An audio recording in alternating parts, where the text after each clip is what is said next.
बिस्मिल्लाहिर्रहमानिर्रहीम। अस्सलाम वालेकुम प्यारे दोस्तों, चैनल पर आने का बहुत बहुत शुक्रिया।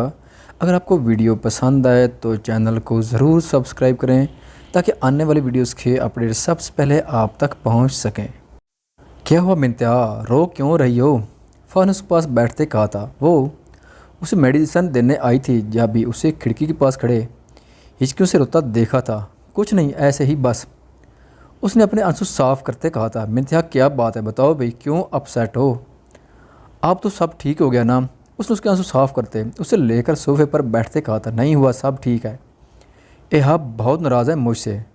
मैंने उनसे कहा था मैं कसम खाती हूँ मैं आपकी ज़िंदगी में नहीं आऊँगी, आपके रूम में नहीं आऊँगी। अब मैं किस मुँह से जाऊँगी उनकी लाइफ में? शेरी ने उनसे कहा अपी से बात कर ले। उन्होंने बोला वो बहुत बिजी हैं, मैंने बहुत बार ट्राई किया, वो मेरी कॉल रिसीव नहीं कर रहा। मैं इतनी भी बार आई, उन्होंने एक बार भी नहीं पूछा होगा मेरा, वो मुझसे मिलने भी नहीं आया। उसने रोते हुए कहा था। मिन्त्या ये सारे खदशात वहम क्यों पाल कर रखती हो तुम? देखो जहाँ मोहब्बत होती है वहाँ शक वहम नहीं होते। एक बात याद रखना इहाब भाई सिर्फ़ और सिर्फ तुम्हारे हैं, उनकी ज़िंदगी दुनिया तुमसे शुरू तुम पर ख़त्म। हाँ थोड़ा सा गुस्सा करेंगे, वो जी भी तो जलाया है तुमने उनका, मगर मेरी जान वो तुमसे गाफिल थोड़ी हैं। ये देखो मेरे मोबाइल का मैसेज फोल्डर, अभी भी उनका मैसेज आया था। मिंत्या को मेडिसिन दी हैं, तू भूल गई थी, फिर मैं आई तुम्हारे पास। रही बात नाराज़गी की, वो तो तुम्हें उनके रूम में जाकर पता चलेगा, उसके लिए मैं कुछ नहीं कह सकती। उसने हंसते हुए उसे छेड़ते कहा था। फ़ाह ने उसे घूर कर देखा था, उसकी बात का मतलब समझते हुए। क्या यार, मैं तो बस तुम्हें समझा सकती हूँ, प्लीज़ अपनी मोहब्बत से मेरी भाई के सारे दर्द और करब समेट लेना। बहुत बहुत लंबा अरसा जुदाई का बर्दाश्त किया है उन्होंने। उसने उसको मेडिसिन खिलाते दूध का गिलास देते कहा था मैं कोशिश करूँगी उनकी ज़िंदगी में खुशियाँ बरस करूँ। जोशी नहीं आई अभी तक? उसने दूध पीते पूछा था। दादो बता रही थी पजल बॉक्स सॉल्व हो गया, अरसम भाई और जोशी के दरमियान की गलतफहमियाँ भी दूर हो गई हैं। हाई उधर ही हैं, शायद आने वाले हो। आज जोशी और अरसम भाई फ्लैट में ही रहेंगे, घर पर खतरा लिए। उसने पूरी बात बताई थी। ये तो खुशी की बात है फ़हा, फाइनली सब ठीक होने जा रहा है। उसने मुस्कुराते हुए कहा था। बहुत खुश थी वो सुनकर, तभी डोर नाक हुआ था।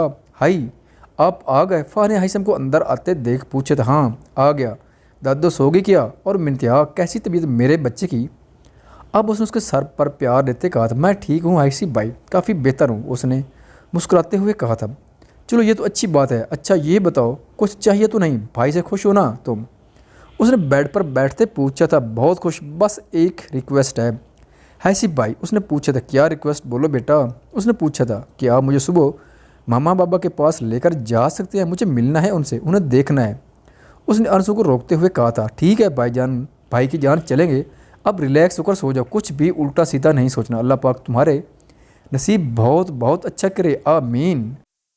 उसने दोबारा से उसके सर पर हाथ रखा था और कमरे से बाहर निकला था। फ़ा भी उसे बेड पर लिटाकर उस पर कंफर्टर उड़ाते बाहर निकली थी।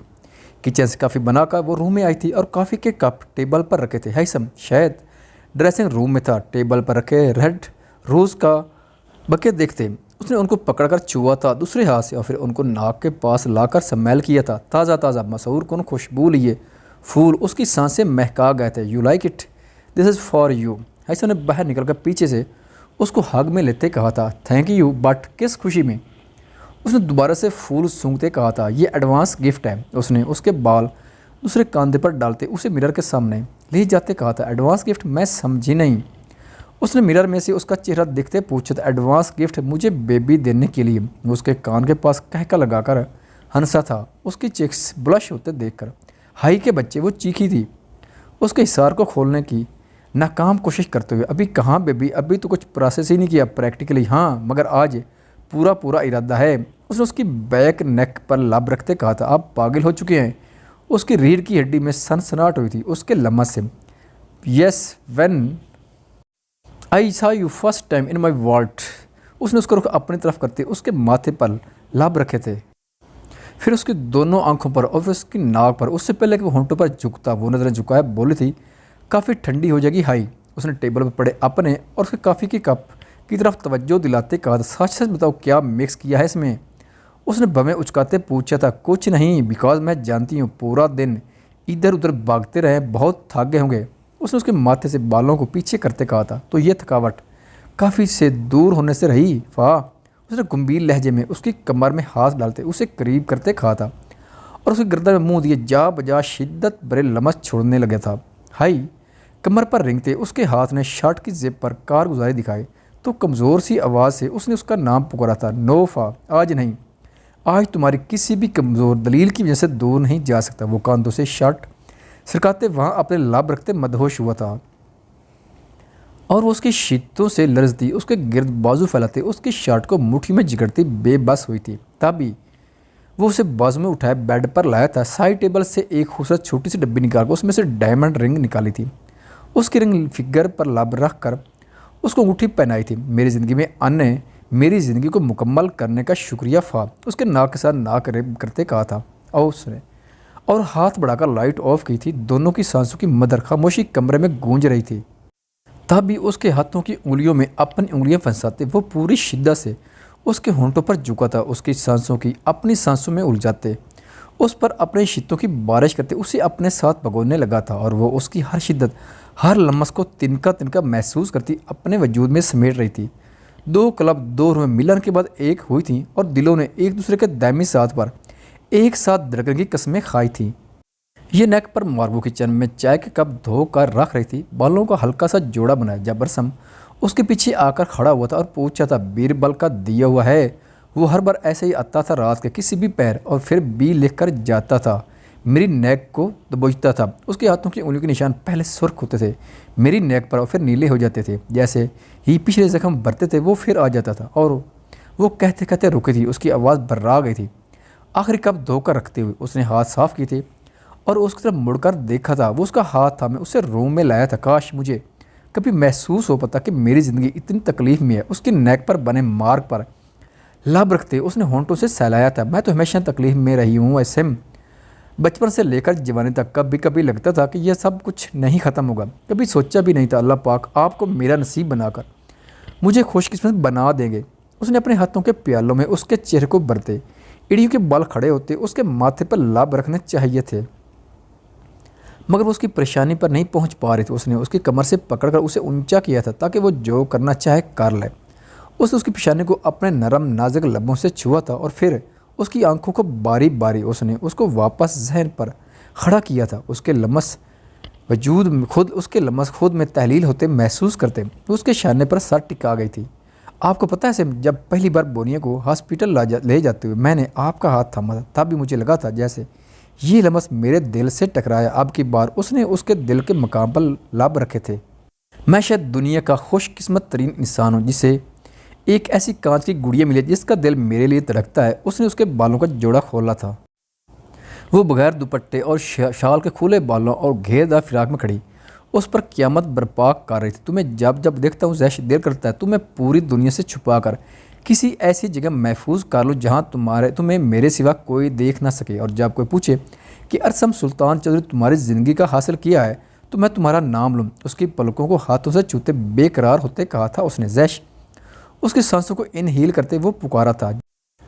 उसकी सांसों को इनहील करती वो भी बोली थी तुम रगे जाओ वो जो ना मिले तो बंजर। उसके गाल पर लब रखे थे उसने। आप मोहब्बत हैं वो जो अक्स होती है शफाफ। उसके दोनों हाथों को अपने हाथों में लेते चुमते कहा था उसने और मेरा अक्स ज़्वेशा अरसम सुल्तान चौधरी है। उसके साथ कदम कदम चलते उसकी नाजुक कमर में हाथ डाले वो उसे लिए बेड पर गिरा था और उसके सर के नीचे तकिया सेट करते उसके लंबे बालों को तकिए पर डाला था।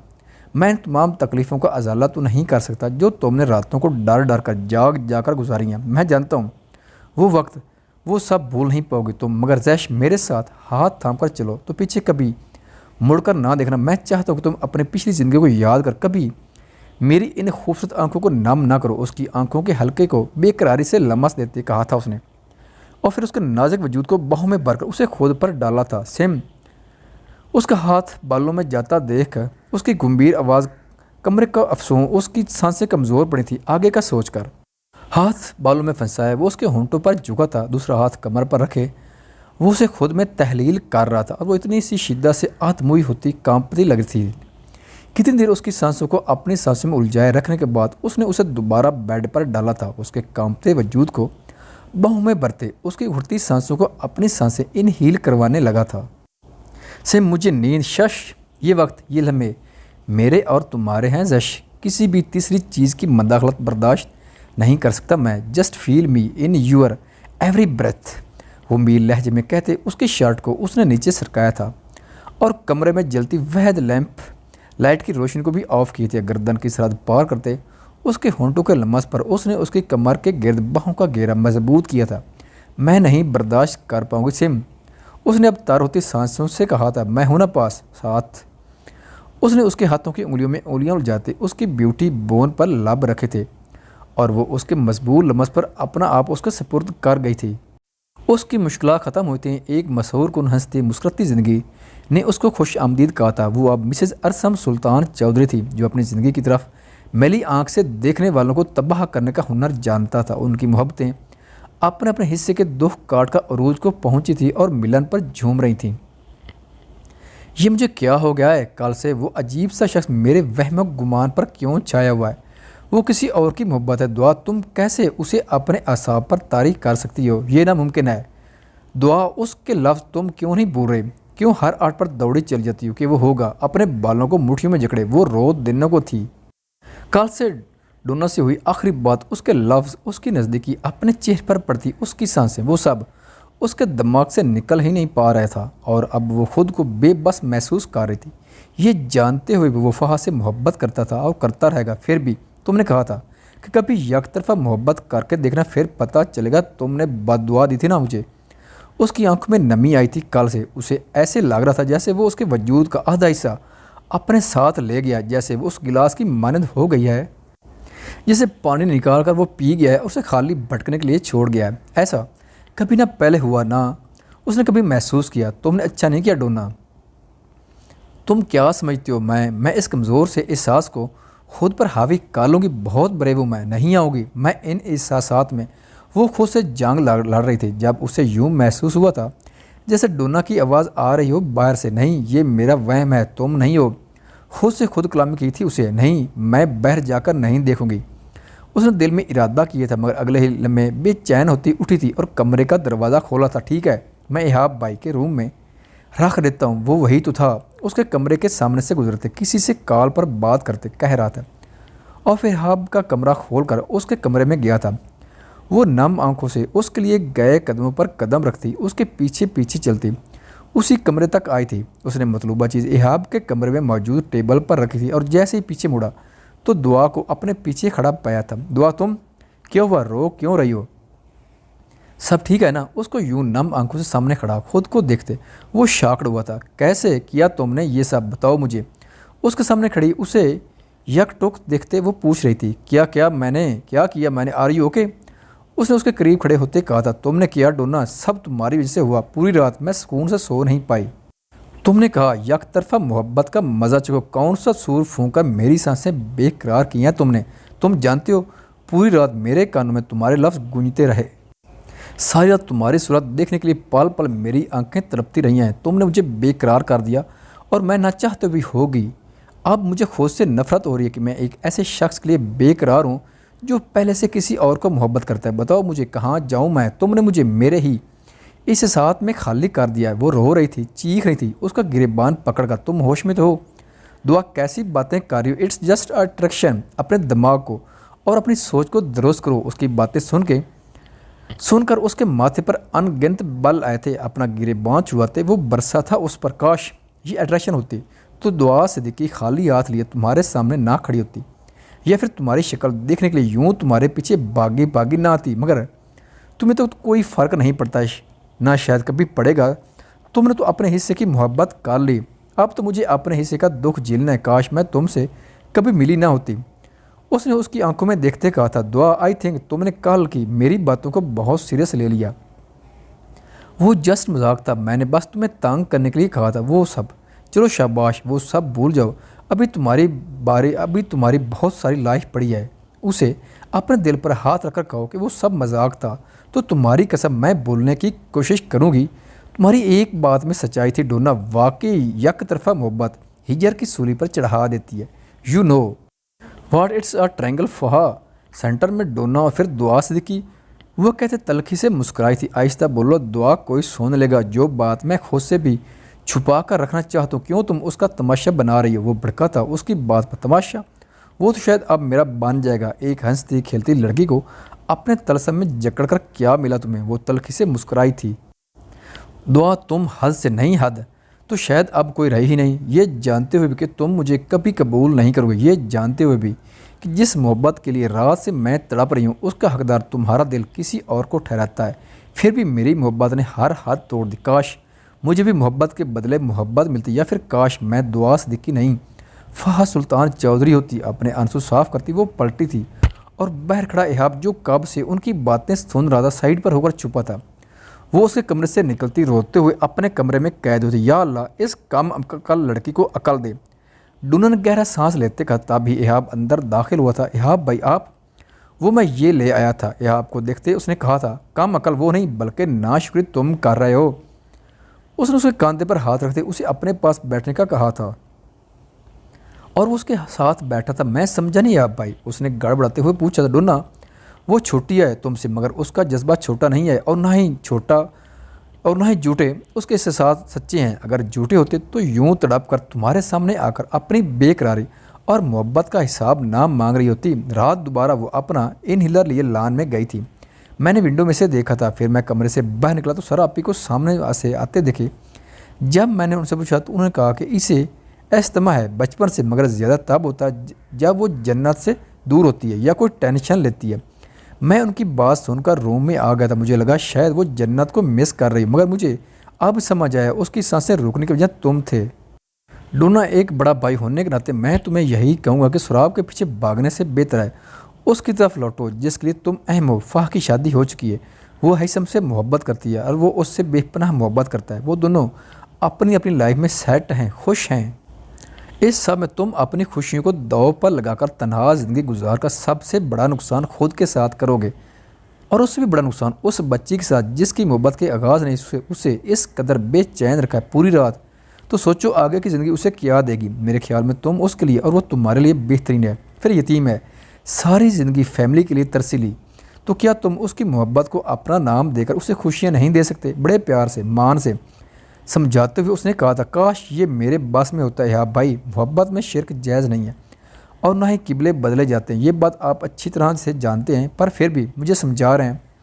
उसने साफ लहजे में इनकार किए थे। जानता हूँ मोहब्बत ना तो शिरक की और ना ही किबले बदलने की इजाज़त देती है और ना ही किसी तीसरे की शराकत दारी पसंद करती है, मगर अब ये सब असूल तो तब लागू होते हैं जब सामने वालों को आपकी मोहब्बत का पता हो, आपकी फीलिंग्स का एहसास हो। जब वो खुश है अपनी लाइफ में, उसका किबला उसकी मोहब्बत कोई और है, तो तुम दीवारों से सर टकरा कर खुद को लहूलुहान मत करो। दुआ बहुत अच्छी लड़की, सबसे बढ़कर सच्ची है। अपनी फीलिंग्स को बजाय किसी और के साथ शेयर करने के वो तुम्हारे पास आई तो तुम्हें बताया, तुम्हारे सामने रोई। क्यों? क्योंकि वो जानती है इस मामले में तुम उसके लिए जो हो वो और कोई नहीं है। और देखो, उसने ये भी कह दिया कि वो जानती है कि तुम उसको नहीं अपनाओगे किसी और की मोहब्बत की खातिर। क्या तुम चाहते हो जिस भट्टी में तुम जल रहे हो वो भी जले? खुद तकलीफ में उसे तकलीफ से निकाल दो।